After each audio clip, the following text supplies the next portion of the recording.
Hello, welcome to your WWE Extreme Rules 27 review.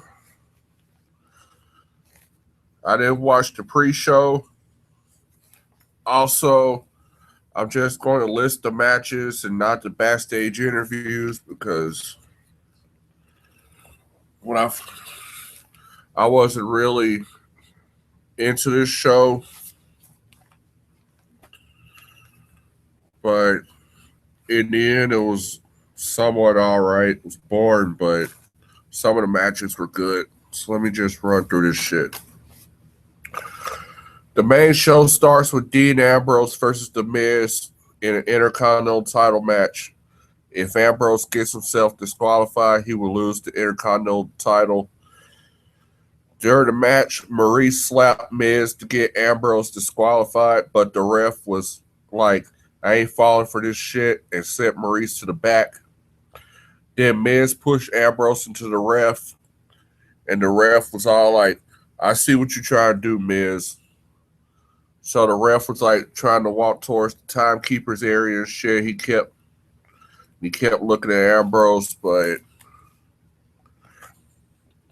the Miz hit the Skull Crusher finale and then got the win. So Miz is now Intercontinental Champion, and if the rumors for his next feud is true, then he won't be IC Champion for long because you know who is gonna be Intercontinental Champion. So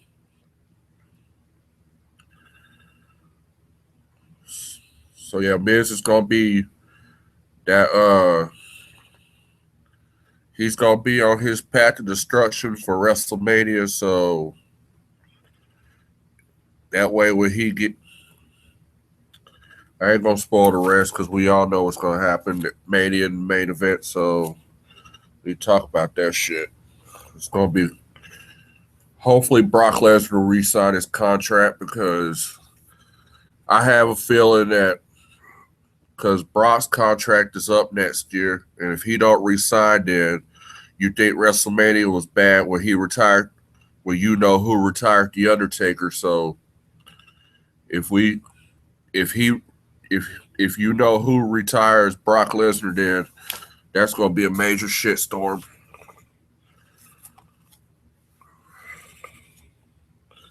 Next, Alicia Fox and Noam Dar faced the Black Alex Wright, aka Rich Swann, and Sasha Greyhound Dog Banks. Greyhound and Black Alex Wright won. Then they did a gay ass dance afterwards. Next, Elias Sampson is in the ring playing guitar and singing. And I don't know what happened afterwards because the stream had cut out on me. It kept cutting out on me throughout the night. So yeah, when the stream came back on, Bailey was coming out for that Raw Women's title match against Alexa Bliss. It was a kendo stick on a pole match.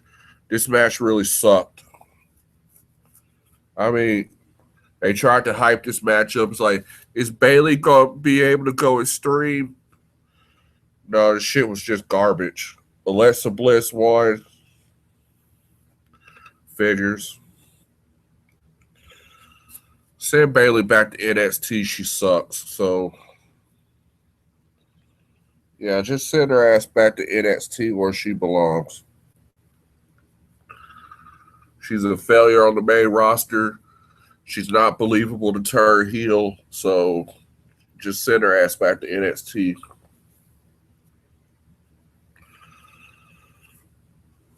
The Hardys put their Raw Tag Team titles on the line against Cesaro, Sheamus in a steel cage.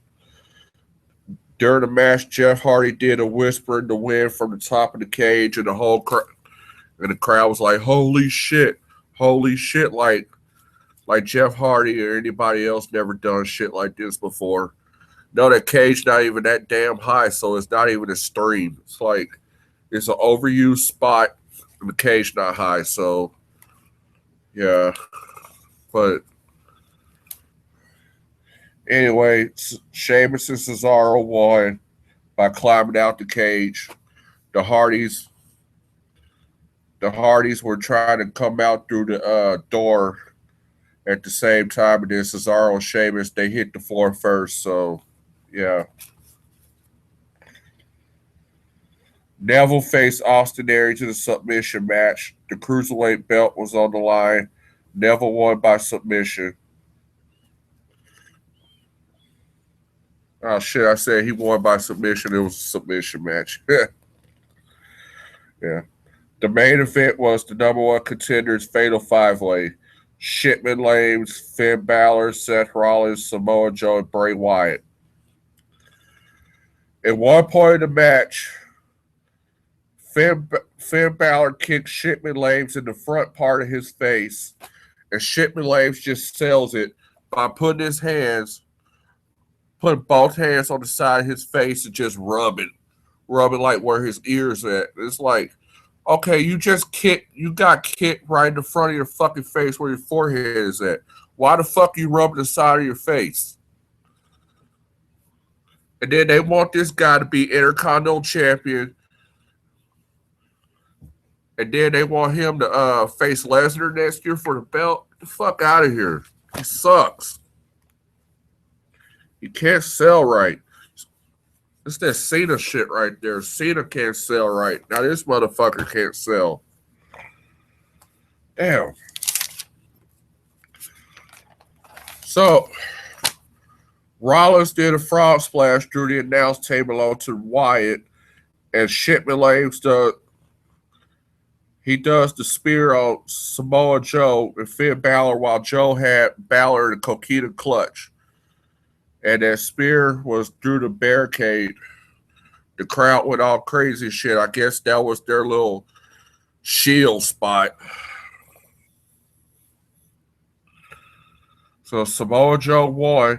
He made Finn Balor tap. So at Great Balls of Fire, Samoa Joe will get a title shot against Brock Lesnar. I know some people probably going to be saying it's too early for Joe to get a title shot against Lesnar. He's going to end up jobbing to Lesnar, but look at your options. You have Seth Rollins, a guy who's faced Lesnar so many times and failed. I don't want to see that shit again. Shipman Lames. I definitely don't want to see that. It's bad enough we're going to see it at WrestleMania next year.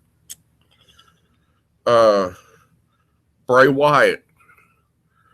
Now, I wouldn't have mind Bray Wyatt faced him. Could have been a throwaway match because we all know Lesnar's retained the belt. So Wyatt versus Lesnar in the throwaway match, I wouldn't have mind. But yeah, Finn Balor, not fucking believable. And Samoa Joe, a guy who they try to build as a badass. So yeah, out of all that, so Samoa Joe was either him or Bray Wyatt was the best choice. So yeah, it is what it is. I'm not complaining about this shit. So overall, this pay-per-view was somewhat okay. I kind of enjoyed the steel cage match. And the Miz and Ambrose match was all right. So yeah, everything else was just like whatever. All right, so Raw's tonight. Hopefully it won't fucking suck, but I know it will. The ratings probably gonna be lower than it was last week. Wait a minute. I think Lesnar's returning tonight, hopefully.